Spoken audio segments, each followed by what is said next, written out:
Hey guys, I'm just going to go ahead and point out a few things on the paper here. It's a morphological comparison between a death mask of the American Prophet Joseph Smith and a photograph likely to depict him, published just a few days ago on the 3rd of January 2023 in the Anthropological Review. And this is a peer-reviewed scientific journal. And so you can research more about them if you would like. They're in Poland, so they're in Europe in a different time frame. And so I was told that we had a few weeks mid-December, and so I was hoping it was just 2 weeks, right? But I was anticipating it was more than that, so I wasn't prepared for the publication date. I think we're all pretty far from Poland as far as I last checked, and so it was a little bit of a surprise. We're like, oh, I didn't. So we all kind of didn't realize it was that date, but knew it would be the December issue. So I was just really off guard. But I appreciate those that watched my other video. That was just a raw video of me reacting to it is published, and I'm in shock. But glad, I just didn't have time to be ready to say anything that would be very interesting to you guys. So I apologize. But you can click on that and it is free. So it will not cost anyone anything to read this analysis. And so they do explain the very beginning. So it's loading. I'm not gonna let it load. I'll just let you guys read it. But you can go down here and just see a shorted version right here, where they just explain, it's a photographic image of Illinois man from the 1840s. Linked to circumstantial evidence is just similar clothing to Joseph Smith Jr., which is, if you look at my website, I'll pull that up. And you can go ahead and just click on that tab, go to 1840s clothing, and see the vest and the collar that they talk about in this paper. And so that's what they're talking about there. And the photographer's studio being close to where Joseph Smith III was at the time the photograph was produced, because it's an 1860s carte de visite, which has indications from, according to Godwin Weaver, of it not being J.S. Bibbins' photography. And you can see my conversations with him. Of course, he is not extensively quoted in this. And so if you can go to Provenance page to go there to see his report right here, where he explains, the coloring, the gold tone trim, all these unique features that make it 1860s, but appears to be an earlier photographic portrait. And you can watch, I have so many videos of just anything new. It was just a really exciting time in my life. And so at this point it had been a year, probably exactly a year on that date, since I had talked to Tegan and Machi, and they said that they thought this was Joseph Smith. Possibly, right? It's likely him, right? So I'll just try to be consistent with the paper here, but we did Skype. And so I was really excited. I'm like, okay, I have to get this done. I have to show an official report. And so I was recommended to go to Godwin Weaver, who is a chemist and just renowned in the field of authenticating pictures and making sure that they're real, and has all the machinery. And so if need be, there's a machine that costs like $1,000, $3,000 to get it done, whereas this was $300 right here. But he said it wouldn't really do any difference. But again, if ball keeps rolling, I'm more than willing to have him or someone just like him, and not just some college geek. It would be someone I can trust, right? That could do that other machinery. And we were talking about maybe doing a mass spectrometer with a couple people, with Curtis Weaver and Meg Stout, and knew someone. So but I was wondering about pencil, that I when I scanned it and upped the contrast, I could see that looked like possibly pencil writings, which you can't see with the naked eye, right? And it would show it. So it was a really interesting video of something I watched recently. It was neat to watch on Disney Channel, people using that, and there were massive thick stains on top of some very old writing, and the mass spectrometer pulled it up. It was really cool to see. So I'd heard of it, but it was so cool to watch this video. I can't remember the name of it, but so it can do that. It can pull up writing, but as far as I could tell, it looked like it possibly said, Caesar. But this is the back of it. J.S. Bibbins, photographic artist, Newark, Illinois. And then you can look at my website and see, okay, well, here's J.S. Bibbins, that's him. Joseph Slocum, born in Pennsylvania, died in Plano, so in 1891. And then Joseph Smith III lived in Plano, Kendall County. So that J.S. Bibbins, so he died where Joseph Smith III ran the RLDS church for like 16 years in Plano, Kendall County, Illinois. Although the back of this says Newark, it was, Plano was the bigger city, basically, is what newspaper articles say, is people are explaining the different towns in Kendall County. And so you can always go here and read what Jared T. wrote and to see even more of the provenance. So this is what shocked me and convinced me reading this, because everything they wrote, I'm like, whoa. I mean, I was fascinated by the picture, didn't own it, but I was reading him quoting the guy who owned this before me, and I have the receipts of that. I have literal receipt of me buying it from this eBay seller, which, of course, if you click on that, it's gone, right? His eBay store is just gone. So, but thanks to Jared, he did quote this. And I'm not trying to shame Jared for not believing him, because he at least was intrigued enough to screenshot this, or inspired enough, in my opinion, to go ahead and just quote several long paragraphs that I'm not going to read. But basically, I'll just say his first name, Gregory.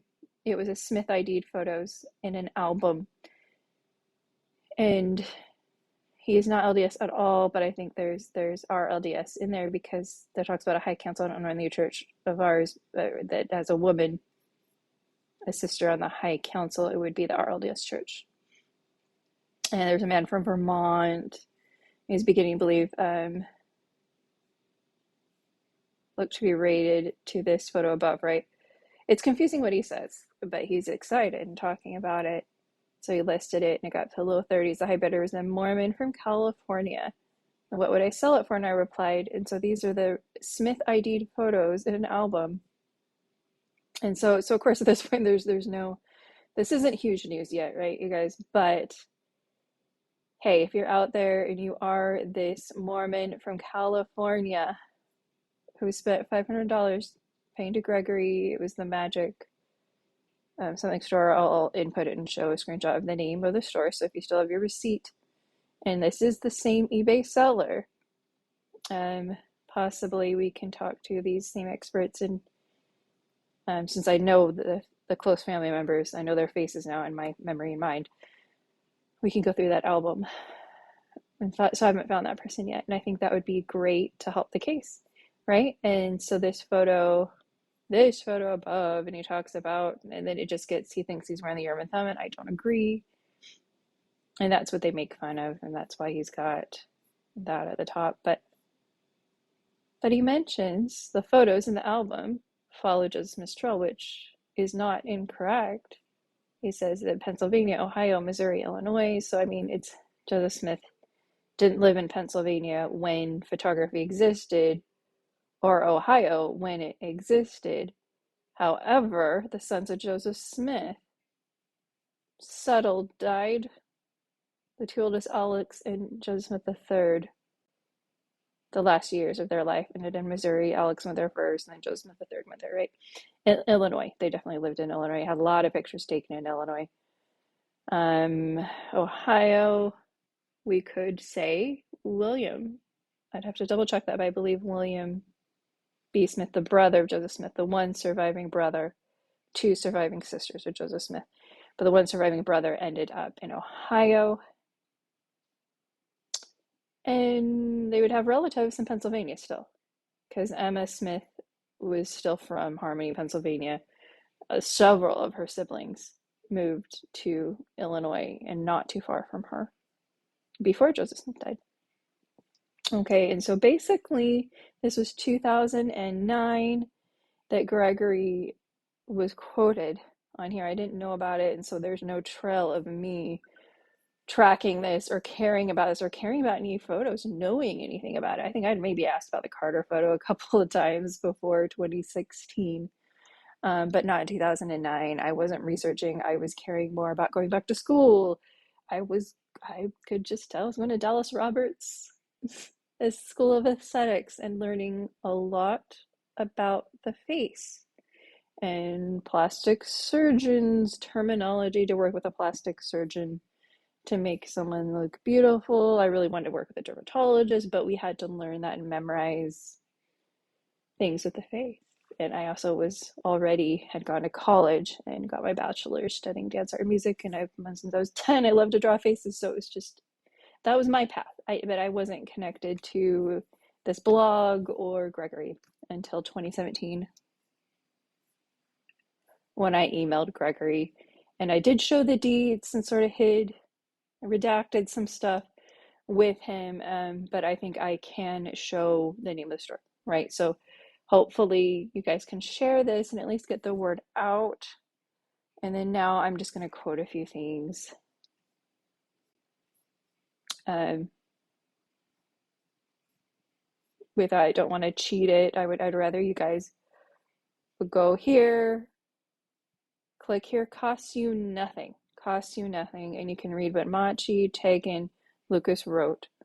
And I helped. I wrote this entire website by myself. And I have a lot of strong opinions that are my own. Tegan has her own opinions, Machi has their own opinions, and they even explain that there are some things that they disagreed with, and they're honest. That's just how it is. But when you're a scientist and that's just the reality of it, and they're just very, very honest, which is beautiful and a wonderful thing. And so I was just reading through this. I'm just going to explain a few more things and jump off of that page. And so here they do reference this. I explain more detail about how there were several mobbings in 1832. You can read this on my artistic facial analysis, because I artistically analyze it. It's not how they do it. Although you could use morphological comparison, superimposition, and then William Smith. So those are the two major, very descriptive attacks on Joseph Smith's body and face. And so, and you can see secondhand accounts. So I go into really great detail, and then I talk a lot about Dr. Harrod, but you can just sort of scroll down, and I go down the face, and just, this is what got me, was looking at this. And then after I first read this for the first time, I'm like, wait a minute, there's some provenance here. These people are blowing it off. But as an artist, you get really good at finding shading and just pointing at things. Looking at these eyebrows, I noticed this eyebrow really different than this eyebrow, and I talked about it in 2017. But while I'm sitting on this page, I'm going to just pull up some just highlights from the paper. I'm not going to read the whole paper, but they do state in the paper, many people have come forth with daguerreotypes claiming to be the prophet. However, none have been conclusively proven to be Joseph Smith Jr. The latest of these have been made in 2022 when Ronald Romig and Lachlan Mackay presented a picture found in the locket inherited from Joseph Smith III's wife. I'm going to pull that up right now.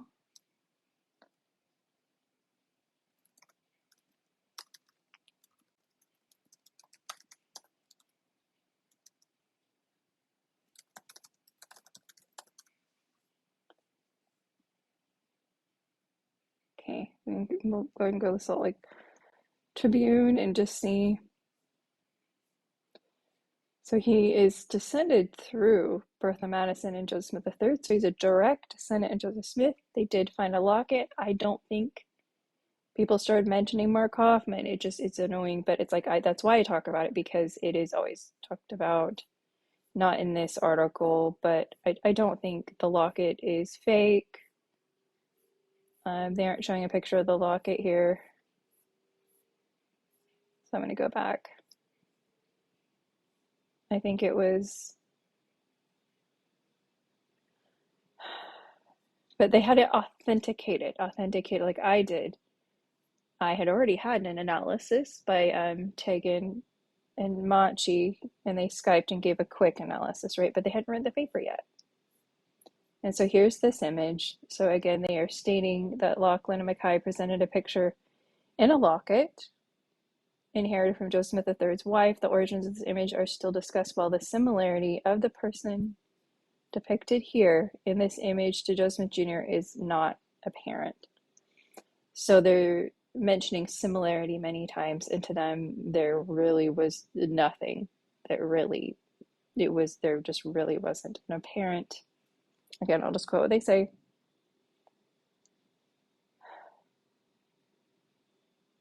I apologize for this long pause.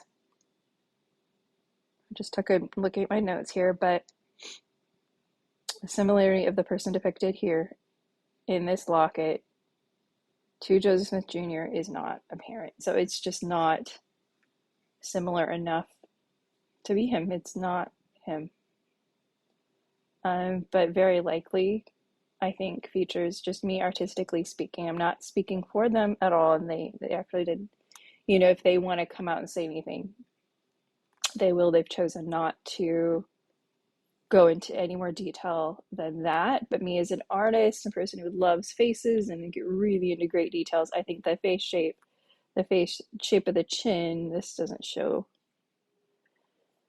the whole thing in the face, but you can just pull up an image of, I'm just going to get off of that, but you can just pull up an image of Bertha Madison, who is the second wife of Joseph Smith III. That is who Lachlan Mackay and Daniel Larson are descended from, though, is Bertha Madison. And I see as an artist a great similarity between the man in that locket and Bertha Madison. But I'm not a forensic scientist.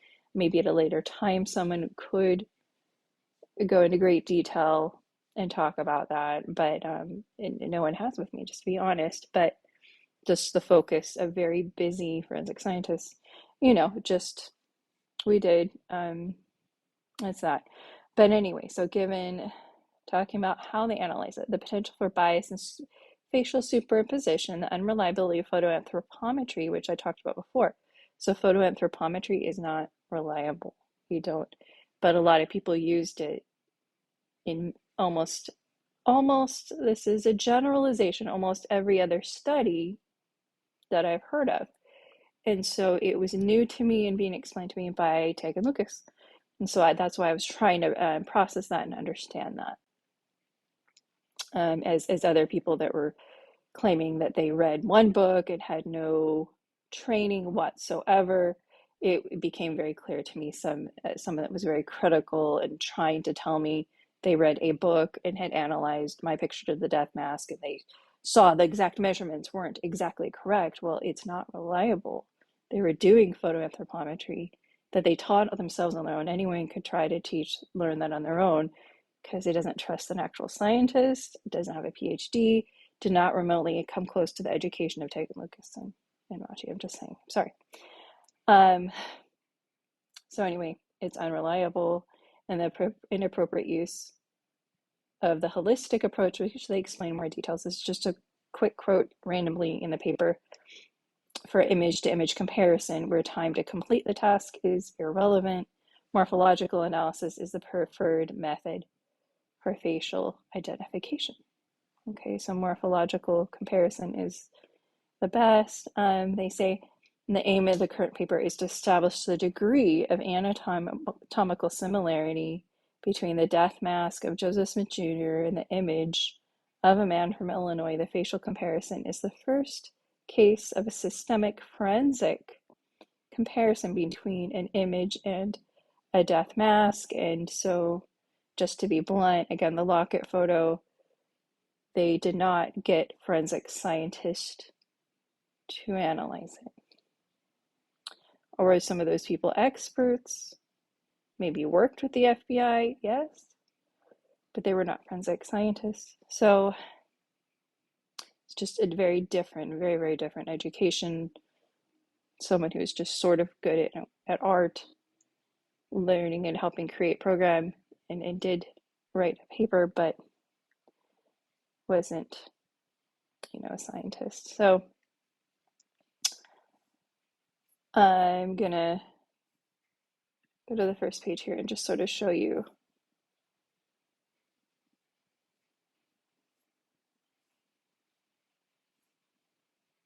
You can look at that. Okay. And so this is my artistic analysis, not how they do it.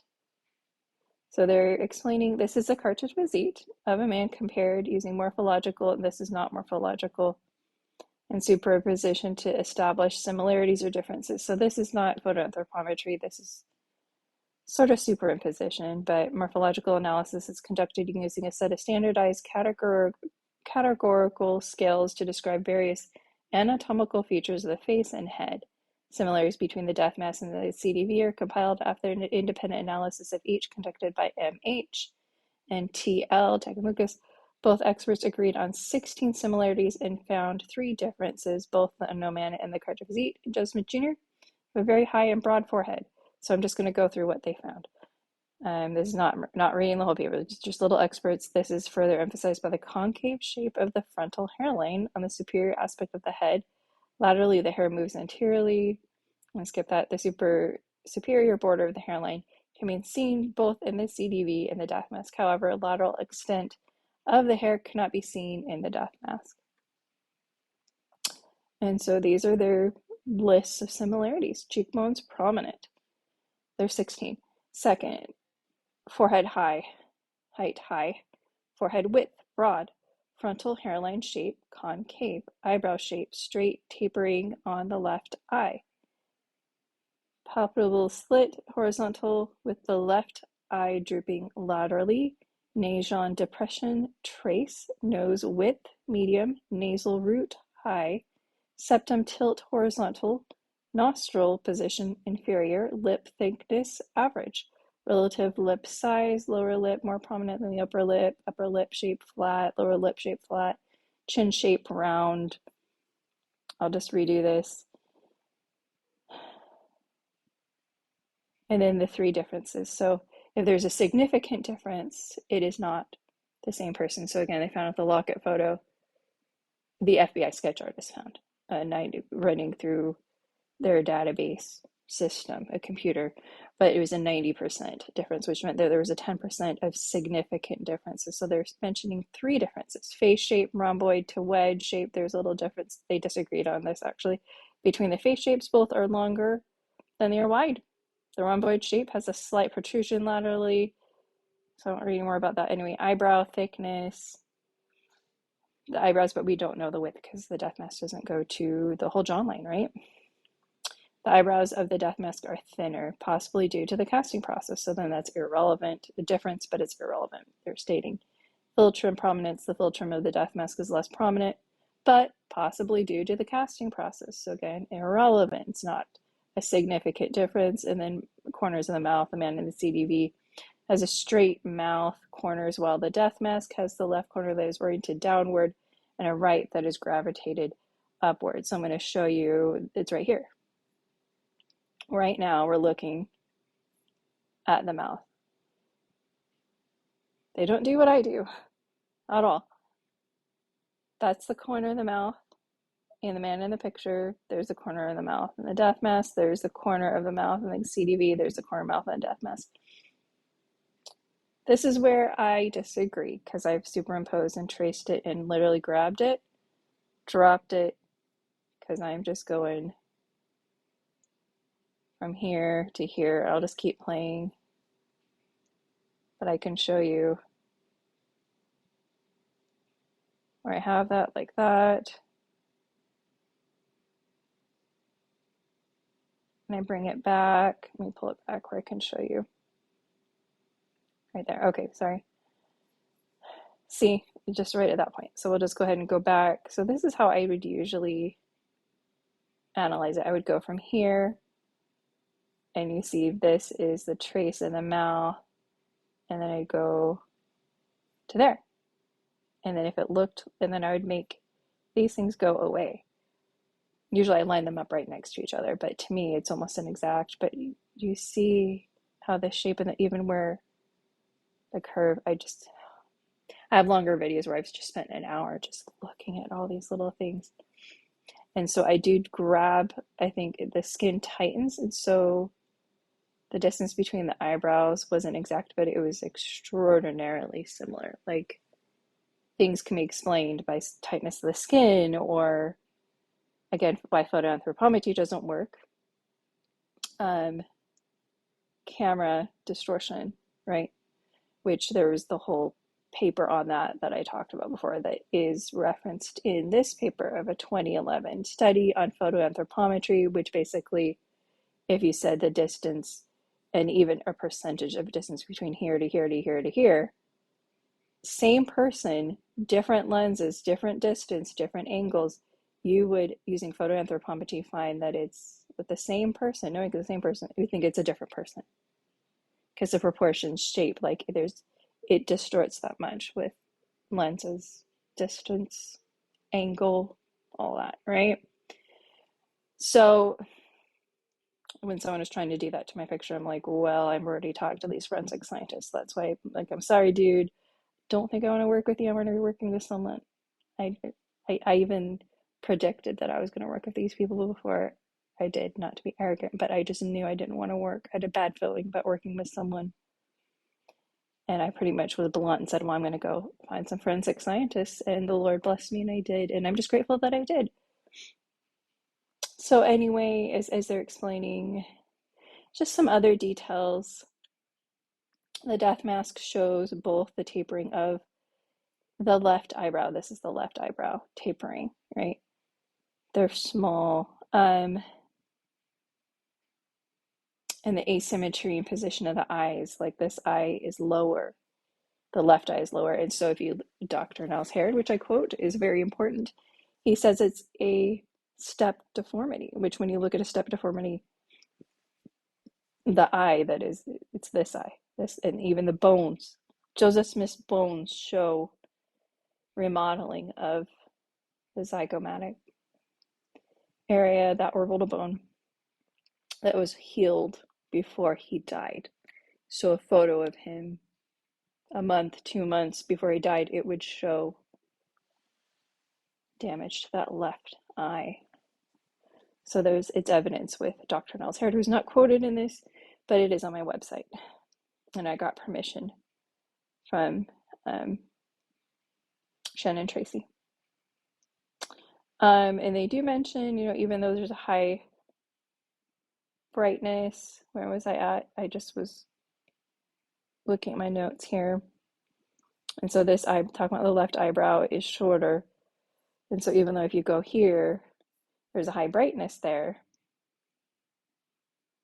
of the photograph and the image on the left side of the man, the authors, so Tegan Lucas and Machi Hannenberg, are saying this. I didn't write this analysis because I'm just a contributor, okay? Are confident in the missing lateral aspect, so it's missing from here, of the eyebrow is not a consequence of photo exposure. But what I'm also going to show you guys is I think there's evidence with the artwork. Okay. When we look at this eyebrow, I've seen this painting facing that way, but on the church's website, he's facing that way. So then you would think it's the right eyebrow. But here is this. I think this is evidence right here. That eyebrow isn't going past the corner of the eye, whereas this right eyebrow is going way past the corner of the eye, right? The eyebrow here is going significantly farther past the corner of the eye, whereas this one does not go past. And he's facing our left, so that's his left eyebrow. And this is a sketch, unknown artist though, so that's what's hard about it. Joseph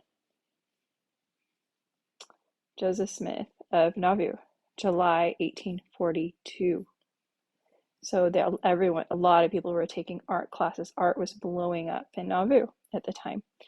And you see this sketch by Sutcliffe Maudsley, and the eyebrow matches this one, okay? And you see this swoop. You see how that eyelid has a line that's just kind of coming up that way, but this eyebrow is and it's also just a very straight eyebrow. I'm going to go off of this and show you a quote on my website of something that was said that I found this, like, even though they'd already written the paper, I was like, oh my gosh, look at this. Benjamin Franklin Johnson mentioned that Joseph Smith had bushy eyebrows, so I don't think the Locket photo. I'm like, well, that guy doesn't even have any eyebrows. No offense. I would never describe that guy with bushy eyebrows. But I said bushy eyebrows that were not arched, but ran straight across. Okay. Very straight eyebrows. Someone was criticizing that. That was just a historian, right? But they were like, well, his eyebrows are too straight. And I see with one artist showed him with curved, but these are straight eyebrows, right? It's just a straight line. And you're just sort of seeing it's thickening there, but it's also thickening right there. So if you just zoom in on this eyebrow and look right there and there, and it's a pretty wild eyebrow. And these eyelashes that were shading his eyes, you can see that. Well, you can see the exact same thing. You see the eyelashes are going into his eyes, and you see the hair is coming forward. His hair is coming forward over his ears and ending right in the middle of about the same location. I'm going to continue reading. The eyebrows on death mask are thinner than those of the man in the CDV. This could be due to the molding process where only the thickest part of the eyebrows were caught. And so they're saying the differences are insignificant. And so, and the corners of the mouth I talked about. Anyway, the superimposition anatomical points align with each other, and there are no significant differences between the points. So when this is the superimposition point in the paper. And so this was page, I'll pull it up. I don't want to read the whole paper. I'm just little experts on it. It's about halfway down anyway. So as there are no differences in the alignment of the points and findings of morphological analysis, the man and the CDV cannot be ruled out as potentially being Joseph Smith Jr., whereas the Locket photo had a 10% difference of significant differences. I've gone on hours about all the differences and how I just did not match. But they aren't. It was just not one sentence, okay? And then they talk about the traumatic incidences that they've been through. They're talking about, do you see how this eye is lower than that one? And so they state the most traumatic incident described by Joseph Smith Jr., which we would all agree was between the 25th and 26th of March, 1832. And he was tarred and feathered. Fearing for his life, he wrote, I learned that they had concluded to not kill me, but pound and scratch me, will tear off my shirt and drawer and leave me naked, 18th of December, 1835. The next one, when Joseph Smith Jr. wrote to William, describing, William had beat him up really bad, and they got into a fight about, he wanted him to stop debating, that the spirit wasn't there, and he needed to stop, and his father had asked him to stop, and he just needed to calm down, and Joseph was starting to take his jacket off. He didn't get his jacket off before William started pounding him. And Joseph Smith wrote, abuse, anger, malice, hatred, rage are heaped upon me by my brother with marks of violence upon my body. With a lame side, I left your habitation bruised and wounded, so he couldn't stand up, sit down without help. They're just two examples of physical abuse that Joseph endured in his life, and as mentioned previously. And I'll also say, if you go here, I also quote about how he states himself that he was scarified. So this is more detail on my website, which is way longer than this. This paper is pretty short. Like my friend was saying, look, it is pretty short and just really, my flesh all scarified and defaced from 1832. So it was very, very traumatic what happened in 1832. In 1835 they thought he was going to kill him. They thought William was going to kill him. So And then here you've got Dr. Niles Harrod also talking about the same injuries. I'm going to scroll down and show you. And then also Dr. Van de Graaff concurred. He was an anatomist. And Dr. Lyons also concurred with them that the skull buried as Hiram Smith was Joseph's. So, I'll just stay right here. So they were talking about this eyebrow where you just don't see, you see some eyebrow hairs right there and there and like nothing else on the death mask. I might go back there. You can see the artwork.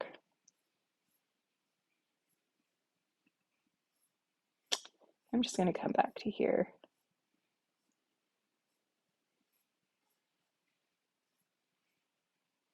Because if you zoom in, you just don't see any other eyebrow. You definitely see their eyebrow hairs. And just even the fact that comes up like that comes up like that. This is angled down, that is angled down. And I've superimposed this and it is a match. You know, and you see these eyebrow hairs, but his eyes are closed. When you open it up, I think there would be just a tiny bit of distance between there, but just even angling down.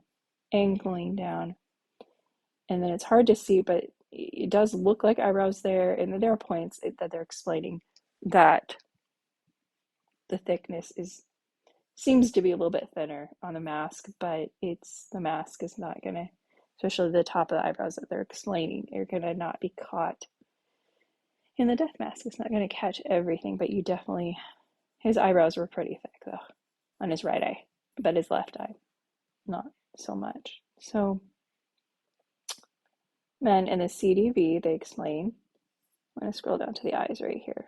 That's what they're talking about now, okay?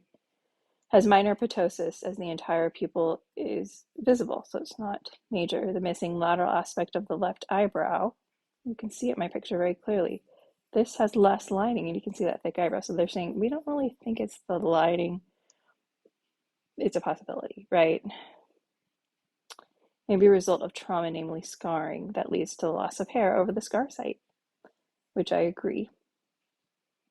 Both MH, and I'm just going to go ahead and go back to life drawings, okay? So I'm going to show you some things that I think are interesting. When you look at this, you can see a little bit of a hint. That's a photo of the painting Joseph SmithJr sent to the Salt Lake Tribune.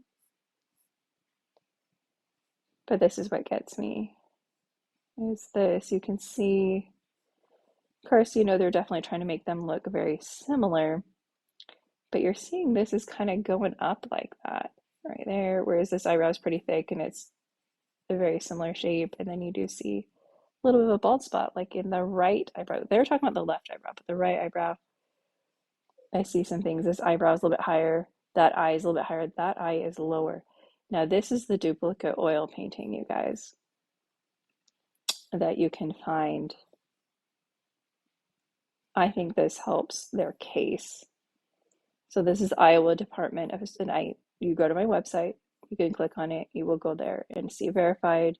This was by Victor Kress. It was donated in 1899. Joseph Smith III lived till about 1914. He was alive. And so he started commissioning duplicates of the oil painting, but it looks different. It looks different. Whereas you see there is some asymmetry in the duplicate oil painting. He didn't have the death mask. I think he does mention it in 1910.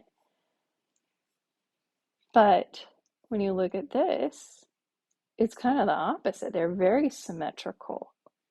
And this is David Rogers' 1842 painting from life.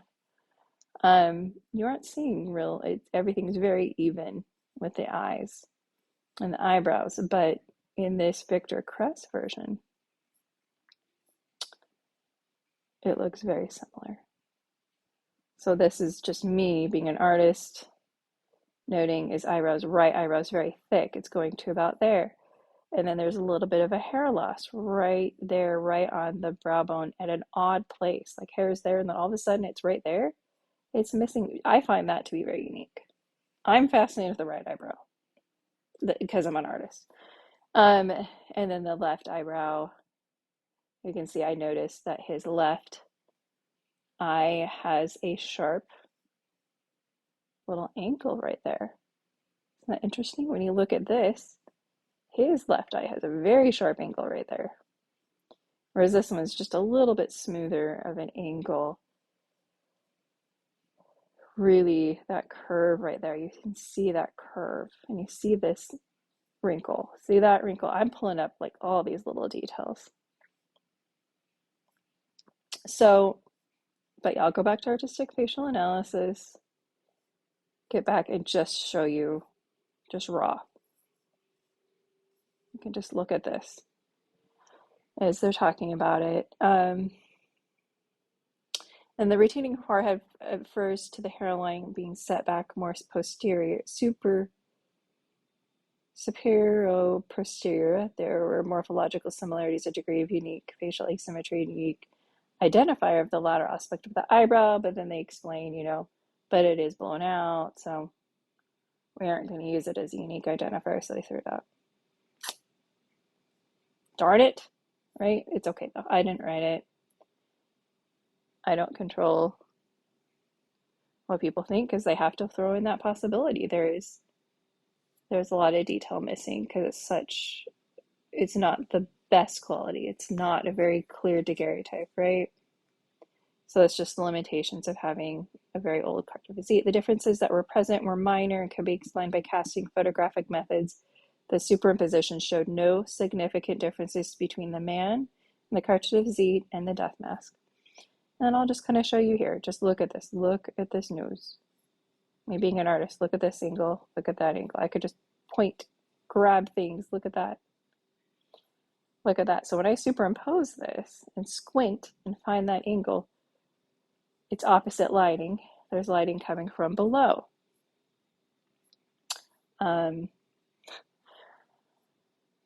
That can be explained by Lucian Foster's other work.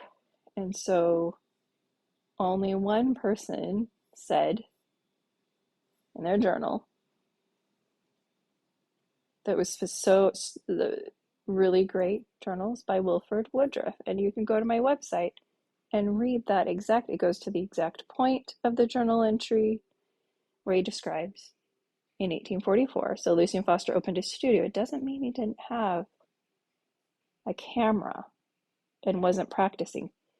Who wouldn't practice before they open up a studio in August 1844 when you have the prophet and you're on the presidential campaign? Lucian Foster was on the presidential campaign for Joseph Smith. So you can see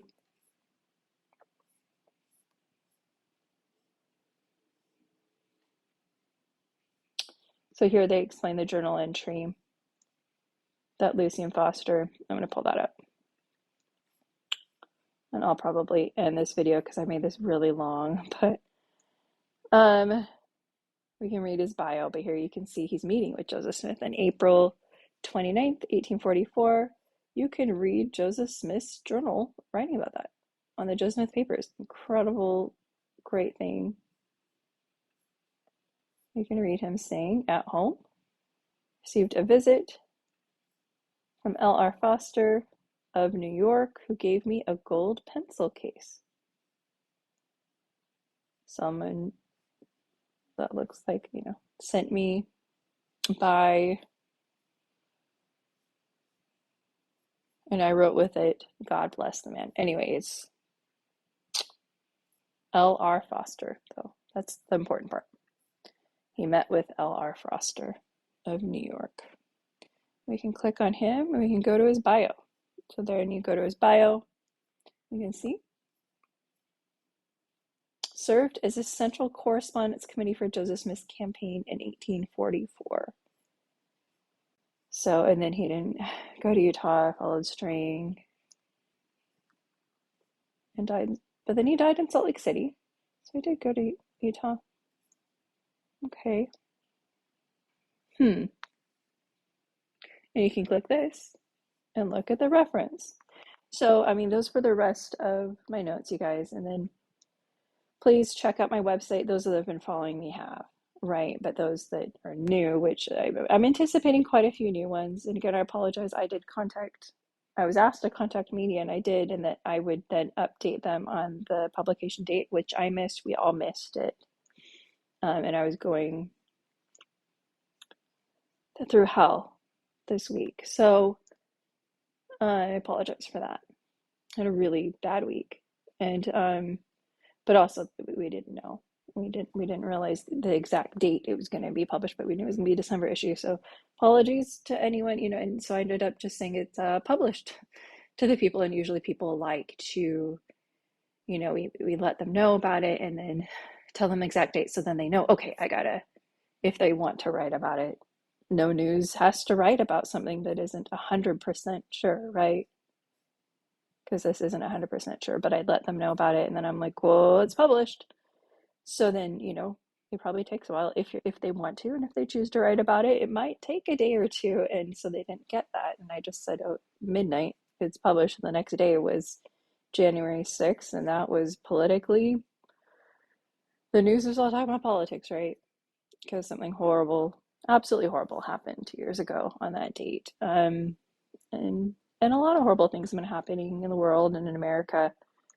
So there are a lot of other things in the news. Like, this isn't the most important thing, but I'm still hopeful. Hopefully someone picks up on this. And so if you guys could share it so that other people can at least just hear about it, if not from the news somewhere, it'd be great. And they've given interviews before. That's how I found out about Tegan Lucas. So you can do Tegan Lucas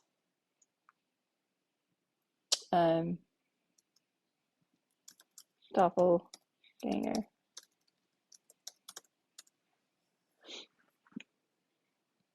As I mentioned before, and so I had seen her being interviewed. Not in that video, but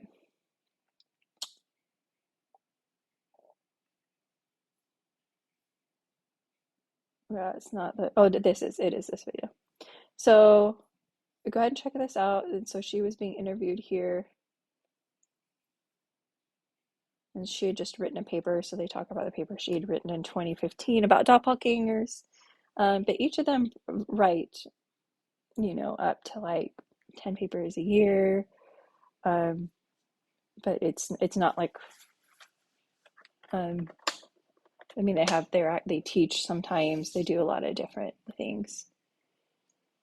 And so I'm not going to explain what they're into at this time, but it's also, you can just get that education and use it a lot of different ways. But they described her as a professional face analyzer, and that's how I found out about her. My friend sent me the video, and she just knew I had created a website, and I had talked to the church history department. They just argued with me about eyebrows. His eyebrows are too straight. We think they're more round. His ears are too big. We would have known Joseph had big ears. And he's bald. That's what they said to me. And it was talking to an archivist. And then I had to apologize because I was upset with him. Then I realized he was quoting someone else. So it was an anonymous someone else. And then when I went to the church history department, they paused and ran. And I just told them what I was working on and that I just needed to go. I was just here, and I had a list of things I wanted to look at, and went through all the process of that. But then they ran and grabbed this person that sounded very similar. So I possibly met that person, and then was just kind of yelling at me. So I met someone at the church history department. He did raise his volume of voice and just was like, what do you think? I'm going to help you prove this? I said, no, I'm working with forensic scientists. I'm just here to look up A, B, C, D, and D. Can you help me do that? I want to look at these letters from Emma and this and that, because it was very, very significant, because she does talk about, I won't say anymore, this video is too long, but it's, at least you guys know that I'm not a liar. And I did, that's something unrelated. They have done nothing to me. They've been nothing but nice to me. Just sometimes you let people in your life that you should have just not even let an inch near you. And that's hard to know. There's some people that you just really should not associate with at all. And so I associated with someone I shouldn't have at all. And just greatly regret that, because the Lord can try to protect you from things if you listen. And sometimes you're like, that's ridiculous. Why should I don't, you should never think that's too extreme or ridiculous when the Spirit tells you to just don't even associate with someone. So it's just really hard to know how to deal with trials, really rough trials in my life right now, but super painful, super hard, shocking. A lot of people have a lot of problems in the world. So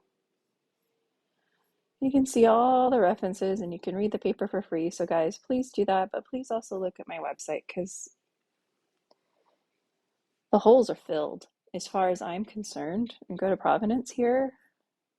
I don't know of any stone I have not unturned at this point, except for, again, as I mentioned in the beginning, some Mormon in California spent $500 in 2009. This is a juvenile instructor buying a bunch of photos from the magic arts something because he's into witchcraft, but he's not a bad guy. He owned it before. He's just like stones and cards and magic, and I'm not into that, and so that's why people freak out, and I'm sure they just 100% freaked out because of Mark Hoffman, who was into magic, right? So this person who had my photo but he's harmless in my opinion. He wasn't coming out with like something every other week like Mark Hoffman, but he did want money, but he was not just finding every these things, and he wasn't some savant that knew how to fake something. He would have by now. From 2009 to 2017 he had a different photo. They thought maybe it was this one. It was, and we just very innocent and honest, but not necessarily accurate, but that doesn't make you a liar. The fact that I don't think that is at all the Urim Thummim, but he does not mean he's a horrible person and a liar. I do not think so. He likes stones. He wasn't a member of the church at all, did not grow up going to seminary like we did. We, everyone on here just about, I believe, some of them might be converts, went to seminary, 4 years of seminary, went to BYU, had another 4 years of learning church history. Like we learn about the church a lot when you grow up in the church. This guy didn't, okay? So the only stone unturned is, who are you? And where are these photos? And so someone finding things would be this person, but they paid money. They didn't find it. They talked to this guy and he did find a photo album and just said, I think he just looks a lot like, highly probable, looks like the son's. And then he thought maybe a different photo could be him or something. He just didn't know. And a lot of images he thought was Emma clearly isn't, as you go through the details. And his story stayed the same from 2009 to 2017. He never was like on the radar as a fraudster. Does he need money? Did he need money? Yes. So, but he never went to the extents and never did anything remotely close to Mark Hoffman. Neither have I. It would have happened by now. Motivation was there. It did not happen. And he said, whoever this person is in my photo, it's a cool picture, right? Message on Facebook, sold it to me. And I bought it. And then he also has another picture that I was trying to help him figure out who it was, right? And I won't say any more, but that's the only stone that's unturned. It's a really long video, but of course this is important. I could talk for 4 or 5 hours. That's what I did last time when I went through everything on this website. Talking every single detail took me 4 hours. Going through my notes of this really took like 10, 15 minutes because it's just analysis of the face in my photo And they reference, hey, yeah, there is the vest, and there is the collar is popped down that you see in the Pioneer Memorial Museum. And then we did not discuss, but we were interested in this, but it was just kind of hard with the watch fob, that you can go to the Prophet's life and photos. You can see all these things for Buddy Young Green in 1884. You can see his watch fob. I'm like, I wonder, I think even if we found the daguerreotype, a lot of these very early daguerreotypes, a lot of times weren't that clear, even before they were copied. So it's possible that his white was a really stark white. It just was. Here's the watch fob that measured 2.5, and I'm hitting an hour here, but this is my baby, and it was fun. It just something that brought me joy. Have I been finding stuff every other week? No. Did Gregory find something new every other week? No, but did he spend time and effort and money and buy photo albums and things? Yeah. Some people just put in the work, the elbow grease. Gregory put in some elbow grease. I put in a lot of elbow grease, and so did Tegan and Machi. So I just would appreciate, kindness, respect, be open-minded. You don't have to agree with anything. I've shown people my picture and they're like, that's not Joseph's bouffant hair. If it's the guy, that's what they say. And they're like, no, that doesn't look like the hairstyle I think Joseph Smith had. So I'm just, I don't like it. Right. And that's fine. But this vest looks like the vest in my picture. And I can even see this swoop, and I can see that swoop. And I think I can see these it's a brocade vest with a design on top. And this is a popped down collar. Where did they put it in here? Well, it's in my, well, it's here. Bow tie, lapel, looks like Maudsley's lapel. I've spent an hour just talking about it. It's how, I don't think someone ironed it and put it around. Maybe they could have, but I don't think so. I think it's a pop down collar. I think his paintings in 1842 were still pretty poor. Joseph Smith, that just became mayor, but then his store and then his ship. He's doing trading. He has the Maid of Iowa. He's got a lot of stuff that he just started to get more money, and all these people coming from England after 1842, bringing the styles from England, clothing. He got a whole suit from England. Maybe this was from England. And they're like, hey, Joseph, in England, we're wearing pop down collars, and it's starting to make its way to America. Right? So maybe 2 years later, he's wearing a pop down collar, and he's gone through a year of polygamy, and it's summertime, and so he's lost a little bit of hair and decided just to chop it, which is my opinion. I think he chopped it to the hairline, which men usually don't do today. They usually just shave it, but I think it was the equivalent of the Utah men trying to look like Mr. Clean. He didn't try to look like Mr. Clean, but a lot of Utah men, I don't know who ever in their right mind thought Mr. Clean was very attractive, but they all decided that that was a great alternative. Stop shaving your head, men. Anyway, it scares me, actually. All the shaved men with these beards, whatever, I'll stop. But this, I lined up, and there it's superimposed. This is showing this little shiny thing right there.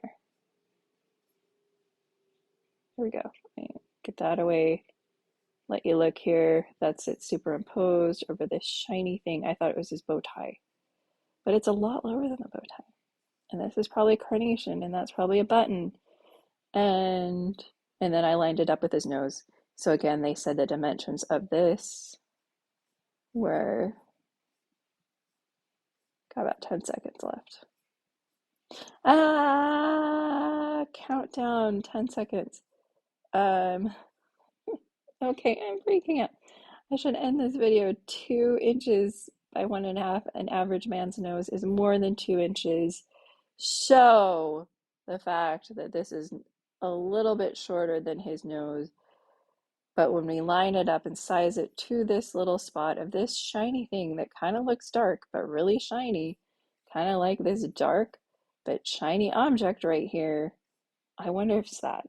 because sometimes they would wear that there, and then there'd be a long chain going down in their pocket, and then the nice expensive watch would be in their pocket, but the chain would be holding it on their lapel or wherever else. Anyway, I'll just end this now. Have a great day.